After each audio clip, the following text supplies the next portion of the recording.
सर्वत्र गोविन्दनामसङ्कीर्तनं गोविन्दा गोविन्दा. दशकम् 86 शाल्ववधं भारतपोर्. साल्वो भैष्मी विभागे यदुबलविजिदश्चन्द्रचूडादिमानं विन्दन् सौभं समाये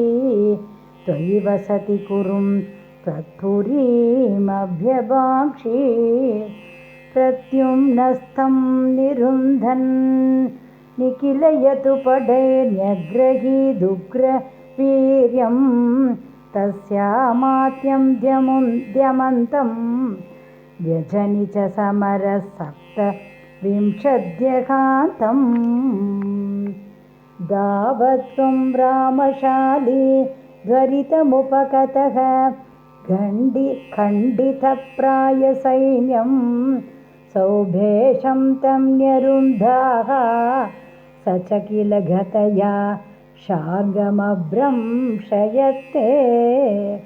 मायातादं व्यगिंसीत् अपि तव पुरतस्तत्त्वया वीक्षणार्थं नाज्ञातीद्याहुरेगे दतितमवमदं व्यासयेवन् यशेधी क्षिप्त्वा सौभं गता चूर्णितमुदगनिधौ मंशुशाल्वेऽभिचक्रे नोत्कृत्ते दन्तवक्त्रः प्रसभमपि पतन् नभ्यमुञ्चद्गतां ते गौमोदग्याहतो असावभि सुकृधनिति चैत्यवत्प्राभदैक्यं सर्वेषामेष पूर्वं त्वयि धृतमनसां मोक्षणार्दोऽवतारः द्वय्यायाधेत जाते किल कुरु सदसि द्यूतके संव्यदातायाः क्रन्दन्त्यायाज्ञसेन्यात् सकरुणमकुताश्चेलमालामनन्ताम् अण्णातप्राब्धशर्वा शजमुनिचकितद्रौपदी चिन्तिदोत प्राब्धशाखानमश्नन् मुनिघनमकृदा तृप्तिमन्दं वनाते युद्धोद्योगेदमन्त्रे मिलति सति वृतः फल्गुनेन त्वमेकः गौरव्ये तत्तसैन्यः करिपुरमगमो दौत्यहृत् पाण्डवार्थं भीष्मद्रोणातिमान्ये तव खलु वचने धिक्कृते गौरवेण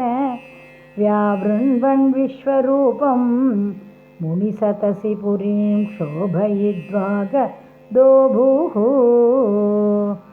जिष्णोस्त्वं कृष्णसूतः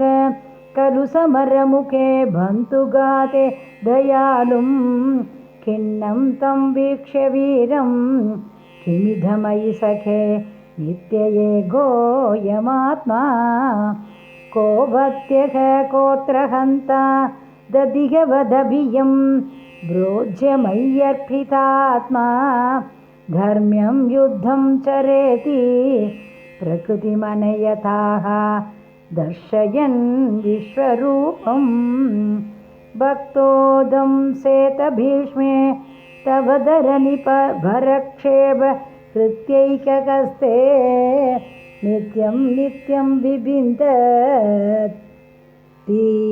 नित्यं नित्यं विभिन्दति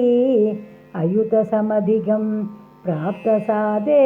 च पार्थे निःशस्त्रत्वप्रतिज्ञां विजहदरिवरं धारयन् क्रोधशाली आधावन् प्राज्ञलिं तं नतशिरसमधो वीक्ष्य मोदाद पागाः युद्धे द्रोणस्य हस्तिस्थिररणभगदत्तेरितं वैष्णवास्त्रं युद्धे द्रोणस्य हस्तिस्थिररणभगदत्तेरितं वैष्णवास्त्रं वक्षस्यादत्तचक्र स्थगितरविमहाः प्रार्थय सिन्धुराजं नागास्त्रे कर्णमुक्ते क्षितिमवनमयन् केवलं कृत्तमौलिं तत्रेतत्राभिपार्तं किमिव न हि भवान् पाण्डवानामकाशी युद्धादौ तीर्थकामी सकलु हलधरो नैमिषक्षेत्रमृच्छन् अभ्रद्युद्धायिसूद